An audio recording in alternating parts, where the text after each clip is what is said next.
Alors, ma vie avant Jésus, c'était chaotique.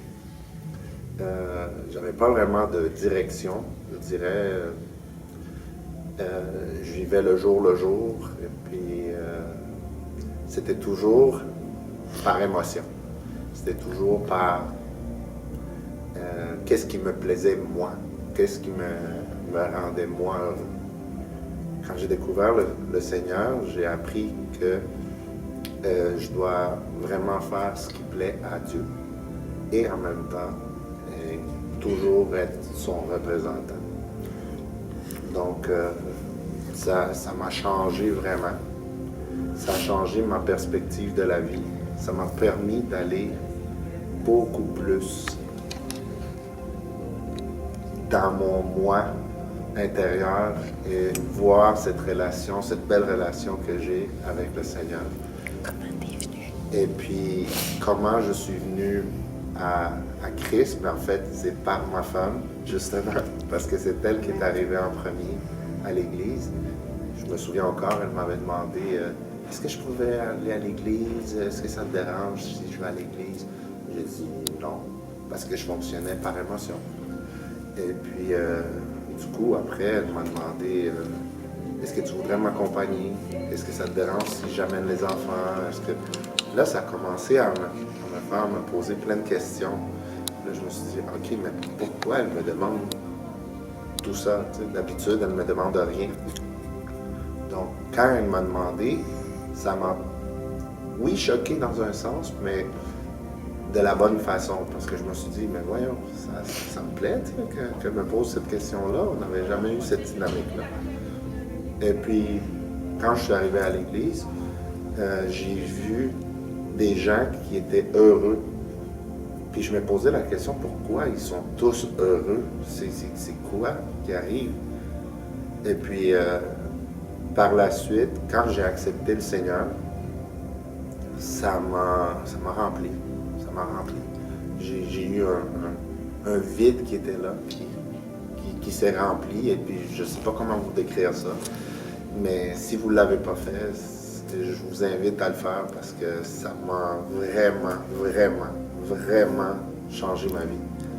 Et puis, je vois le Seigneur faire son œuvre jour après jour dans ma vie, dans celle de mes enfants et celle de ma femme. Et puis, oui, il y a des défis. Oui, il y a des choses qui arrivent. L'ennemi m'attaque tous les jours.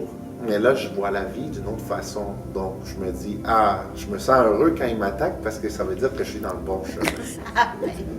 Fait que là, maintenant, je passe à une autre étape où est-ce que je mûris avec le Seigneur. Je regarde qu'est-ce que lui, il veut que je fasse pour son œuvre. Et puis, c'est ce que je suis en train de faire en ce moment. C'est pour ça que j'aime ma vie avec le Seigneur dans ce sens-là. C'est que maintenant, je m'épanouis en aidant les autres. Amen. Wow. Oui, complètement. C'est édifiant de réécouter encore une fois de où Dieu nous a amenés. Et oui, ça fait 9 ans que j'ai accepté le Seigneur depuis les premières journées. J'ai tombé amoureux avec cette relation. Et quand j'avais eu la possibilité de recommencer de zéro, qu'il n'y a pas de condamnation, que ce n'a pas été ma faute de tout ce qui s'est passé, elle m'avait changé. Et parce que j'étais avec une amertume vraiment à l'intérieur de mon cœur. Quand je l'ai ressenti, j'ai dit, ça, il faut que lui le ressente. Parce que comme mon mariage était un mariage du monde normal, vif. Si ça fonctionne bien, si ça ne fonctionne pas, c'est correct. Mais quand j'ai vécu ça, toute ma martyre, ça a commencé à disparaître. J'ai commencé à guérir, moi.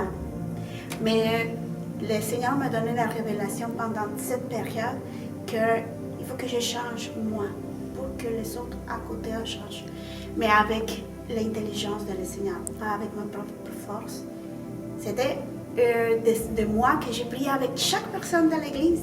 Il faut que prier pour mon mari, il faut prier pour mon mari, il faut prier. Mais c'était une passion qui rentrait en moi. Jusqu'à qu'une journée, je l'ai invité. Mais c'était comme un combat dans moi. Je ne savais pas parce que j'ai commencé dans le Seigneur. Mais je ne savais pas que c'est le Saint-Esprit qui me parlait. Dis-lui, jamais. Il va me dire que non. Il va me dire que non, il va me dire que non. Mais je le faisais. Mais lui m'a dit, vas-y, je peut-être arrive, je ne sais pas. Cette journée, je me rappelais que j'étais pendant parce que je dis, oh, lui va arriver, lui va arriver. Pensant que c'est moi que je vais les sauver. Je m'assis, mais 15 minutes avant de finir là et le culte, le Seigneur déclare, concentre-toi dans les messages que je t'envoie à toi.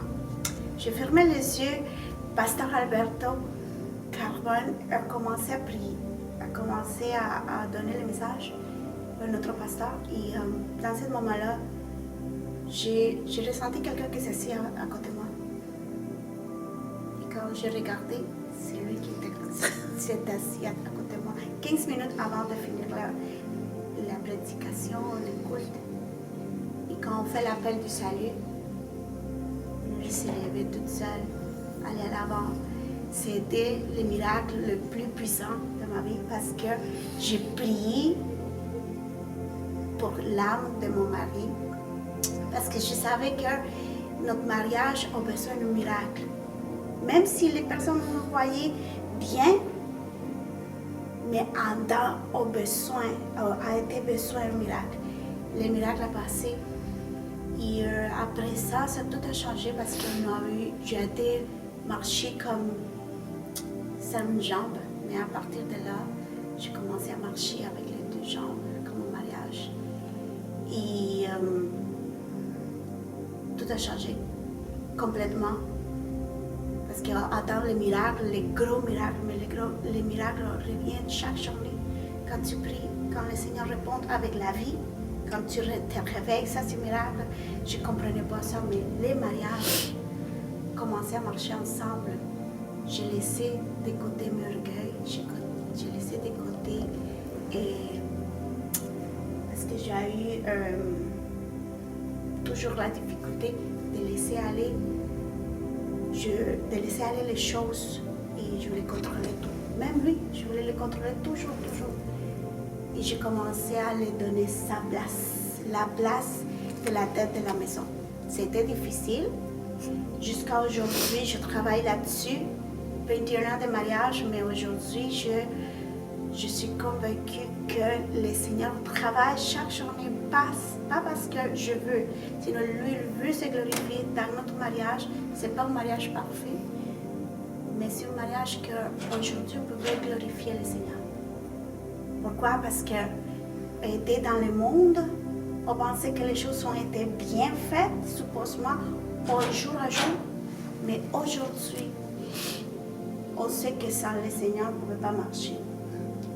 Parce que ce n'est pas une chose physique, ce n'est pas une chose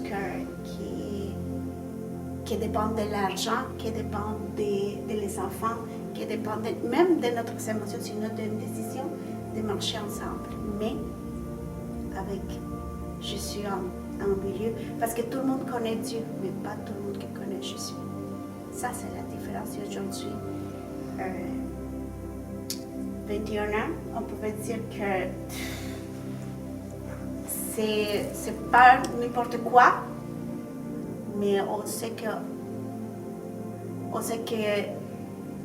le temps qui s'en vient, ça va être merveilleux, plus merveilleux qu'aujourd'hui, à cause de ça. Amen. As-tu quelque chose à rajouter? Amen. Ben, 21 ans, c'est les ligues majeures. Yes.